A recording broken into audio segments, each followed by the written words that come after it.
Welcome to Current Affairs. We at Current Affairs will get you all important events from national, international and sports, which will be useful for your upcoming competitive exam. We will update daily, so to keep updated, subscribe to our channel. Hello friends, मैं प्रियंका कुमारी अभिजीत जी के classes में आपका बहुत बहुत स्वागत है। जैसा कि आप जानते हैं कि हम हर रोज आपके लिए कुछ महत्वपूर्ण करंट अफेयर्स क्विज प्रस्तुत करते हैं, तो ठीक आज भी आपके लिए कुछ महत्वपूर्ण करंट अफेयर्स क्विज लाए हैं, जिसका हमारा विषय है प्रधानमंत्री नरेंद्र मोदी और कोरोना वायरस से संबंधित परीक्षा उपयोगी प्रश्नों का संकलन शामिल है, जिससे संबंधित हमारे आपके लिए हमने टॉप 10 महत्वपूर्ण प्रश्न लाए हैं, जो हमारे कॉम्पिटिटिव एग्जामिनेशन यानी प्रतियोगी परीक्षाओं में इससे संबंधित प्रश्न जरूर ही पूछी जाएंगे। तो चलिए टॉप 10 का प्रश्न संख्या 1 देखते हैं।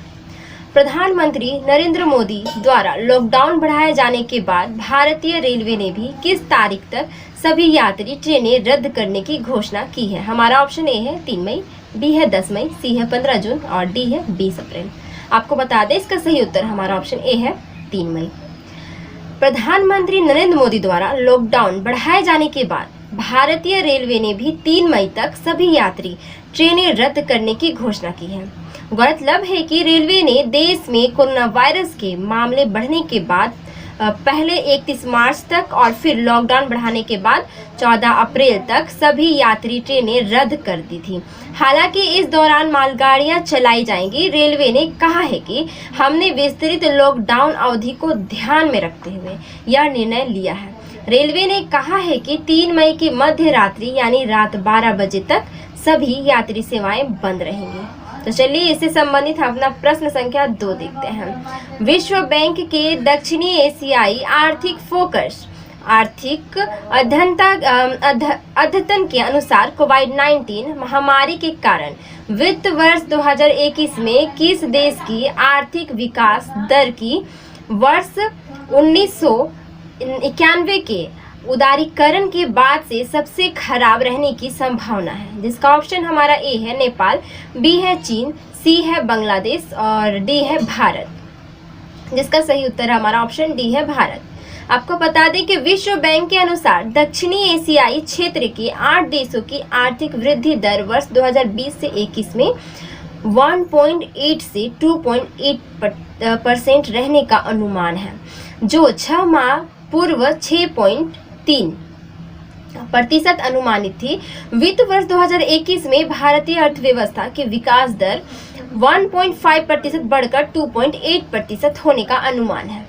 विश्व बैंक के समान अन्य अंतर्राष्ट्रीय एजेंसियों ने भी भारत की विकास दर कम रहने का अनुमान लगाया है।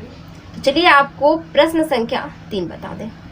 हाल ही में आर्थिक क्षेत्र में कोविड-19 के प्रभावों को देखते हुए भारत सरकार आने वाले दिनों में किसी भी अनिश्चितता की स्थिति से निपटने हेतु भारत और किस देश के बीच एक मुद्रा विनिमय समझौते पर सहमति के लिए प्रयास कर रही है? जिसका हमारा ऑप्शन ए है अमेरिका, बी है नेपाल, सी है पाकिस्तान, डी है चीन। जिसका सही उत्तर हमारा ऑप्शन ए है अमेरिका।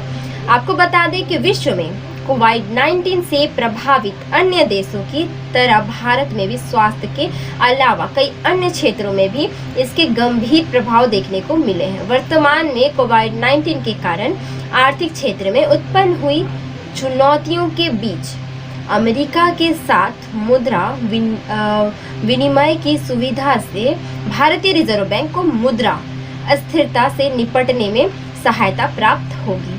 तो चलिए प्रश्न संख्या 4 देखते हैं। आरबीआई ने हाल ही में देश में कोविड-19 के कारण उत्पन्न हुए आर्थिक चुनौतियों को देखते हुए देश की सभी बैंकों और गैर बैंकिंग वित्तीय कंपनियों द्वारा अपने ग्राहकों को दिए गए ऋण के भुगतान हेतु कितने महीने के अतिरिक्त छूट देने के निर्देश दिए हैं? जिसका हमारा ऑप्शन ए है 7 महीना, बी है 3 महीना, सी है 5 महीना और डी है हमारा 8 महीना। जिसका सही उत्तर हमारा ऑप्शन बी है 3 महीना। आपको यह बता दें कि आरबीआई द्वारा बैंकों और गैर बैंकिंग वित्तीय कंपनियों के द्वारा दिए गए ऋण पर 3 महीने का अतिरिक्त समय देने के निर्देश के बाद अधिकांश गैर बैंकिंग वित्तीय कंपनियों पर तरलता की कमी का संकट बढ़ गया है। तो चलिए इससे संबंधित हमारा प्रश्न संख्या 5 देखते हैं। विश्व बैंक ने हाल ही में दक्षिण एशिया की अर्थव्यवस्था पर केंद्रित रिपोर्ट में कहा है कि 2020 से 21 में भारतीय अर्थव्यवस्था की वृद्धि दर घटकर कितने से कितने प्रतिशत के बीच रहेगी, जिसका हमारा ऑप्शन ए है 1.5 से 2.8%, बी है 2.5 से 3.8%, सी है 3.5 से 4.8% और डी है हमारा 1.2 से 1.8%। इसका सही उत्तर हमारा ऑप्शन ए है 1.5 से 2.8%, यानी 1.5 से 2.8% हमारा सही उत्तर ऑप्शन ए है। आपको बता दें कि रिपोर्ट में कहा है कि 2019 से 20 में भारतीय अर्थव्यवस्था की वृद्धि दर 4.8 से 5% के बीच रहेगी।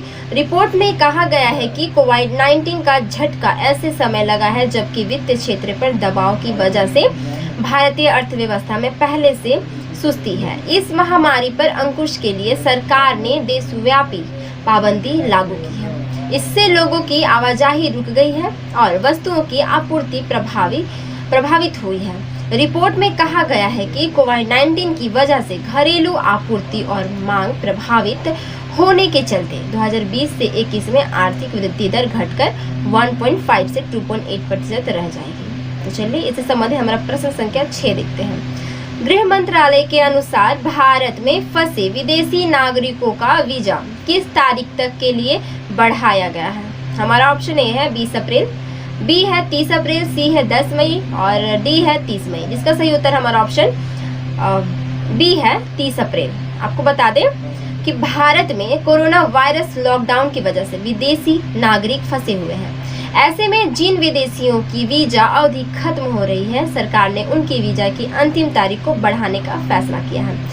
गृह मंत्रालय ने कहा है कि भारत में फंसे हुए विदेशी नागरिकों की नियमित और ई वीजा को 30 अप्रैल तक बढ़ा दिया जाएगा। भारत में कोरोना वायरस के मामले लगातार बढ़ रहे हैं, जिसके कारण यह फैसला लिया गया है। तो चलिए प्रश्न संख्या 7 देखते हैं।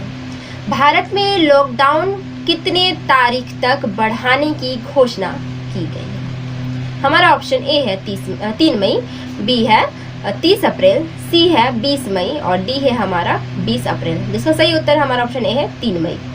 आपको बता दें कि देश भर में जारी कोरोना कहर के बीच देशव्यापी लॉकडाउन की अवधि को 3 मई तक बढ़ाने का फैसला लिया है।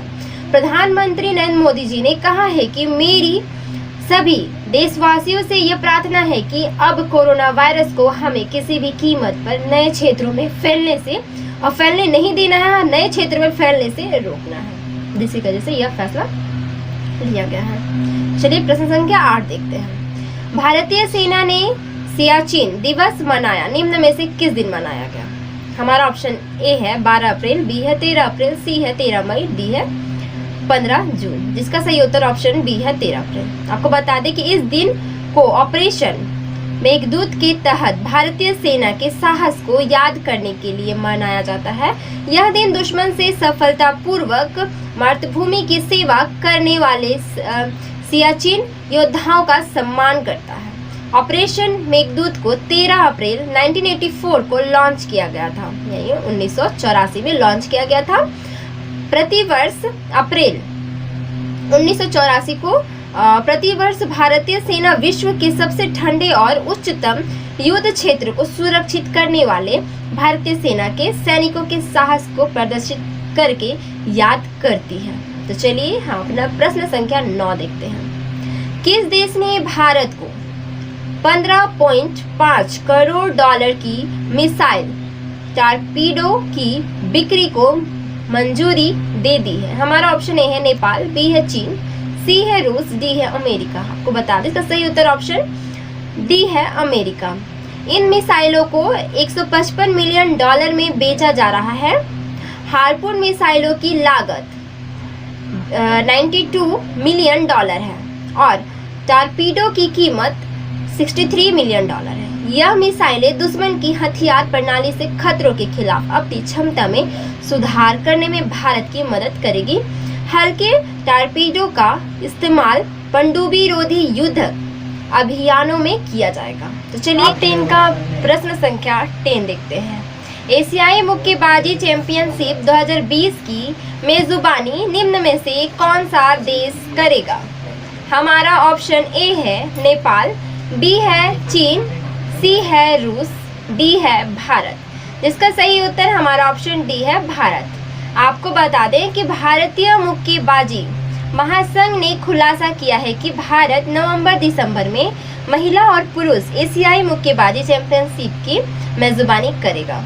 BSFI ने साथ ही में भरोसा जताया है कि तब तक कोविड-19 महामारी पूरी तरह से नियंत्रण में आ चुकी होगी। भारत ने पिछली बार पुरुष एशियाई चैंपियनशिप का आयोजन मुंबई में साल 1980 में किया था, जबकि महिला चैंपियनशिप की मेजबानी साल 2003 में हिसार में की थी। पिछले साल से टूर्नामेंट में पुरुष और महिला वर्ग के मुकाबलों का आयोजन एक साथ होने लगा है। तो चलिए, आज का हमारा महत्वपूर्ण टॉप 10 प्रश्न यही समाप्त होता है। जो हमारे कॉम्पिटिटिव यानी परीक्षा उपयोगी एग्जामिनेशन में जिसकी आने की संभावना है, इससे संबंधित प्रश्न जरूर ही पूछे जाएंगे। उम्मीद है आपको हमारा यह टॉप 10 प्रश्न और ये वीडियो पसंद आया होगा। तो चलिए, आपसे यह निवेदन है कि आप हमारे वीडियो को लाइक, सब्सक्राइब, कमेंट और शेयर जरूर करें। तब तक के लिए बने रहिए हमारे चैनल पर। नमस्कार।